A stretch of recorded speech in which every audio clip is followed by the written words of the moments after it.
I'm $89,000 in credit card debt, and that brings our total monthly payments up to $2,298. $2,300 in minimum payments just on credit cards.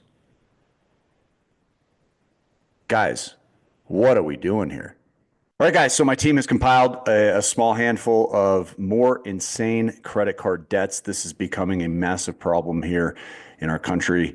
Let's take a look at what's going on and some of their reactions and react to it ourselves. Let's dive in. And to the lady that owes $264,000 worth of debt, live your life, girl. Live your life. That debt gonna be here to you, dead and gone, sugar. Live your life. I'm not saying go out there and be irresponsible and get yourself into any more debt, but what I am saying is this: do not deprive yourself of living your life, going places, eating out, vacation, doing this and doing whatever it is that makes you happy to do. Do not deprive yourself just because you in some sort of debt. You understand what I'm saying? And I'm talking to me because I owe the $200,000 debt, $269,000 to be exact, or whatever. But that's neither here nor there. But I say all that to say this: some people, they think like, they getting into all this, that, or whatever, student loans, whatever the case may be, and now it's like, oh, I can't do this, so I shouldn't do this and I shouldn't do that. You should still live your life and do it how you want to do it, because the bills is going to be here no matter what. The debt is going to be here no matter what, even after you're dead and gone. So live your life and do what you need to do that makes you happy or whatever.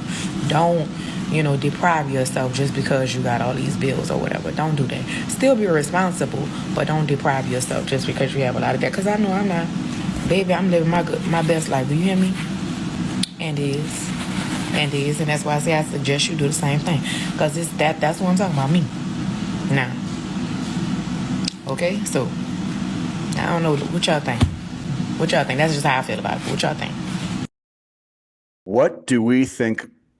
Well, I have a lot of thoughts about that one. First of all, are you kidding me? The contradictions in that video are glaring, aren't they? How can you be responsible by going out and frivolously spending on things that you want to do, luxuries, taking vacations, shopping, doing things that are consumer oriented, and she says, don't be irresponsible. Still be responsible. Don't go in more debt. That's the only part of that video that I can agree with. However, looking at it from the reality of the perspective that are fact-based, you would have to at least acknowledge the fact that if you're going out and spending money that you shouldn't be spending on things that you shouldn't be buying, you are going to have more debt, even if the debt hasn't grown. You'll have more debt than if you attacked and paid it off. I also thought it was interesting how casually she says she is also in $200,000 worth of debt, but then quickly corrected herself and said $269,000 to be exact. She almost left out $69,000.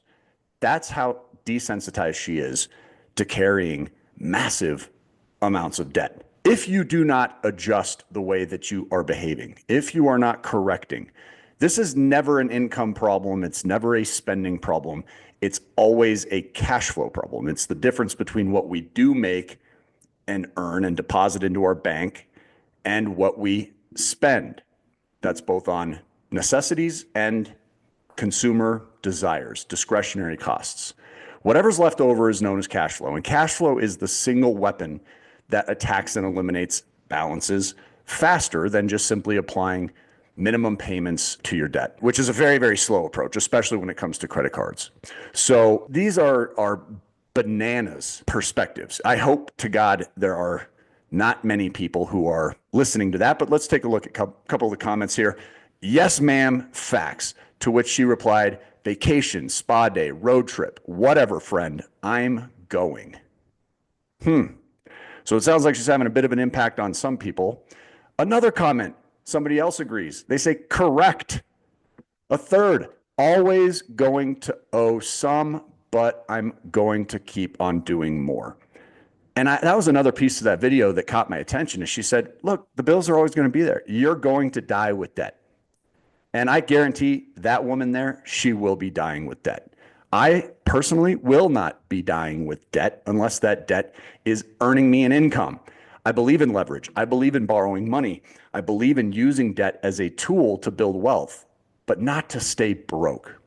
So those are my takeaways on that. Let's take a look at the next video. I'm $89,000 in credit card debt, and I'm here to break down my cards to tell you how much I have on each card and what my payment is each month on each card. I'm going to start with the smallest card and work my way up to the highest card. I do have 11 credit cards, so we're going to be here for a minute. The longer that you watch, the higher my payment is. So do your girl a favor and watch to the end. My first card is our Carter's credit card. It has $199 on it. My monthly payment is $30. My second card, Old Navy.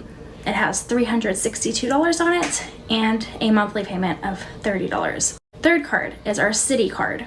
It has $1,742 on it and the monthly payment is $85. Fourth is Shields. It has $3,057 on it and our monthly payment is $95. Next up is our Discover card.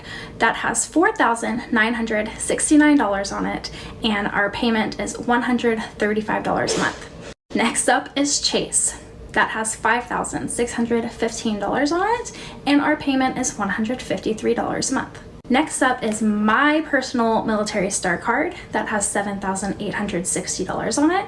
The payment is $170 a month. Next up is my husband's Military Star card. That has $8,095 on it and the payment is $175. These are the fun ones. Next up is our Visa Platinum. That has $11,503 on it and our monthly payment is $285. Our Visa Cash Rewards card, that has a total of $20,371 on it and our monthly payment is $520.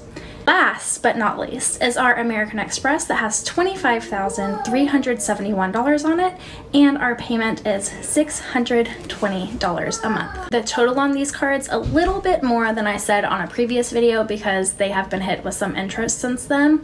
So our total is $89,203 and that brings our total monthly payments up to $2,298. Follow along and watch me pay these off over the next few years. Are you kidding me? All right. $2,300 in minimum payments just on credit cards. Guys, what are we doing here? What are we doing here? What chance do they have? What can I say about this video that the comments aren't going to say for me? Let's jump right into them. First comment, all of your disposable income is going to interest. This is why banks stay rich and people stay poor. You guys realize that the current totals are around $1.21 trillion in current credit card debts. And apparently, the recent data is showing that credit card balances are growing at an annual rate of almost 10%, 9.7%. You realize that the average American, including people like me who have zero credit card balances, are currently carrying an average of $7,321 in existing revolving credit card balances. That's up 5.8% from the year prior, 2024. The average APR on these guys is like 22%. And so because the interest is so high, carrying any kind of a balance on your credit cards can lead to massive amounts of interest. Imagine how much money this couple is spending on $89,000 worth of credit card debt at 20, 25, 30% interest. How much of that $2,298 per month is going towards interest only?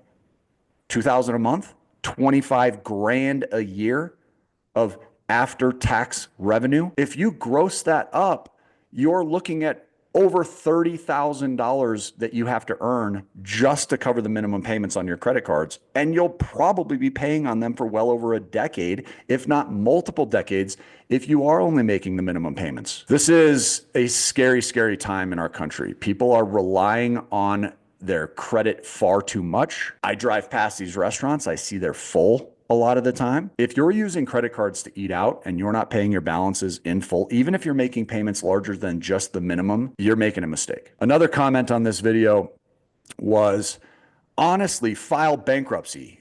It is not as stigmatizing as you think. The rebound is quick and you will be able to breathe again. I don't know their situation well enough to know whether or not that's a good or a bad recommendation. Maybe it makes sense. Yes, they'd get out from underneath it a lot quicker. Yes, they would destroy their credit for 7 to 10 years, will stay on their credit report for 10 years.